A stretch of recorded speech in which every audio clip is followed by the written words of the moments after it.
Prior to starting this video, I would like to discuss something. A viewer asked me, if you're so against people talking about things outside their expertise, then why are you discussing politics and economics? Politics and voting is the one area of life where non-experts are supposed to choose the direction of a nation. It has to be this way because if we only let experts choose, then people uneducated in political science and economics would not have their needs represented. It's a problem I have with the Venus Project as well. Great idea, but how are you going to ensure the programs are set up in a fair way where only the programmers will understand the code is something I haven't seen any explanation of. As a voter, it's my duty to study politics to the best of my capabilities and educate on the methods I think best, as is the duty of any other citizen.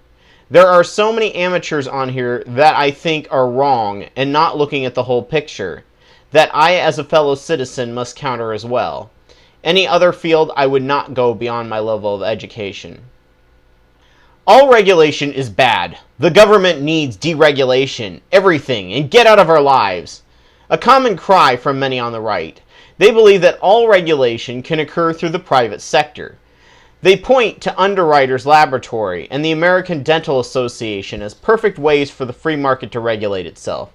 These agencies do work extremely well, but can everything be regulated this way? Let's look at these agencies and what they regulate first. Electrical engineering and dentistry.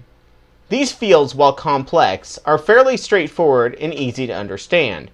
If the rating on your wiring is bad, fire happens. If the dentist does a bad job, it's easy to see. Take something to court over faulty wiring or bad dentistry, it's fairly easy. You show the damage and the wire rating, or just open your mouth and have an expert look inside. Other than the cost of the expert witnesses, there's little money and no risk. These jobs are easy to prosecute, so it keeps them honest. Let's look at something like medical, however. To decide a doctor has committed malpractice in court requires a lot of money to prove it. It might require serious invasive surgery, which is expensive and dangerous to prove that the doctor did a bad job. Also, comparing the medical field to the dental field is a major problem. The dental field involves one part of the body. The medical field involves interactions between a ton of different, equally complex systems. These complexities allow for massive levels of scams. Any superstition, political lie, science denial, or medical quackery can appear deep and intellectual if made complicated enough. In the end, all we have to go on is evidence. Just look at Concordance's channel for a fraction of the woo that exists in the world of pseudoscience called alternative medicine. Some scientist writes a paper on a study of a certain herb or vitamin, and all of a sudden the product is all over the market, touted as the new wonder drug of the millennia. The scientist uses the word might work and of course says more evidence needed. When an herb is found to work and well studied enough, we call it medicine, not alternative medicine. Many who are against medical regulations cite anecdotal evidence that people who died waiting for certain drugs to make it through certification could have saved them. If we don't have the evidence that it will increase chances and are doing it just to grasp straws, then that's a lot of wasted money. If, after the fact, that drug is approved, then it's sad that people didn't have it available to them, but there was no way to know beforehand. Many times, however, these people can be an experimental test for current drugs being tested if they opt for it. Also, because of the complex interactions, the average person doesn't really have the education needed to figure out what is scientific and what just sounds scientific. I was sucked into a ton of alternative medicines back in the day because they sounded scientific, including magnetized water. It was only after hearing enough well-informed persons on the subjects that I had to give up all my beliefs in alternative medicine. It made me feel good, but unless it's cheap, the placebo effect really isn't worth it. It really comes down to the controlled stress effect that gives you the feeling you have power over your own health other than a good diet, rest, and exercise. The FDA doesn't even regulate alternative meds that don't work, though. Americans have the freedom to dump whatever fad new herb they want into themselves. What the FDA does do is ensure that the herbs and supplements are not poisonous, and the companies cannot label the herbs with unverifiable false advertising. I do think that certain parts of the FDA is too big. I think the food part and the drug part should be split up, and the food side should have more regulation over things like food safety and less on getting people to eat certain things. Organic labeling is one that is probably better off as private organization, as the FDA's organic label is barely organic. The Oregon Organic Seal is the most stringent. FDA also has a branch trying to come up with new ways to get people to eat more cheese to help dairy farmers, and another branch trying to tell people that too much cheese is dangerous.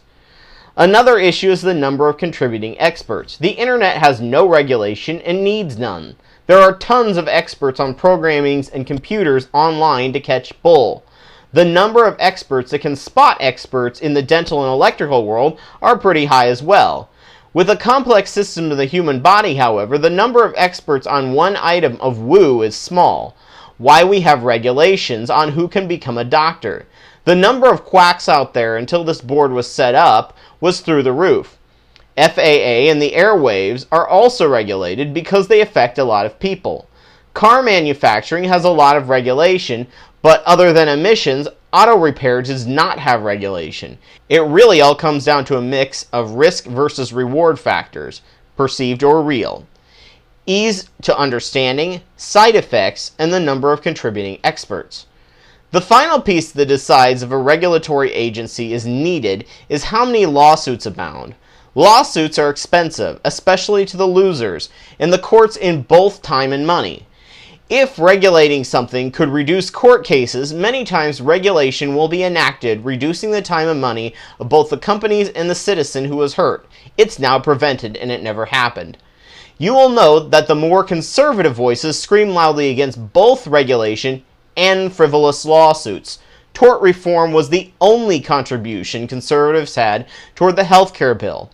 America is known for its lawsuits. We seem sue crazy. Other nations have lawsuits and frivolous suits, but none so much as here.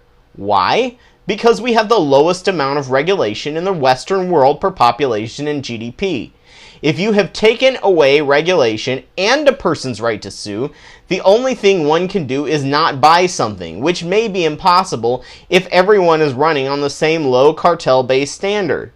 On top of that, if a nation is sue crazy, small businesses and citizens can be cowed by big corporations with just the threat of lawsuit. It requires someone with either enough financial backing or blind guts to fight the companies, and it usually destroys the small business. During the trust-busting age, Teddy Roosevelt stated that corporations were a creation of the state, therefore it is the duty of the government to regulate them. Without corporate laws, a person's financial holdings would be tapped if the business went under. This discourages any new business from forming because they know that failure in business means complete poverty and bankruptcy, a concept also created by the state because there was a massive problem at the time of failed businessmen being locked up in debtor's prison when their companies went under. Lastly, some of the cons of regulation cited are that they restrict access to the market, especially for the little guys. Giant corporate lobbyists can also help write regulation laws that ensure competition has no chance of competing with them. These are all very legitimate arguments, so I have an idea. Like the progressive tax concept, how about a progressive regulation system? If a business is small enough, they will be forced to follow the rules by free market and society. Most scams are small businesses already, and people are pretty good at spotting them and are able to report them as such. Also, small businesses can be sued easily on fair terms, while large corporations have a massively unfair advantage in money spent on lawyers over a poor citizen plaintiff. Cutting out a lot of the preemptive regulation that a small business might require would allow them to fail or succeed on their own merit. And if their idea is good enough, they would get big enough to compete with the big boys and take on their share of regulation.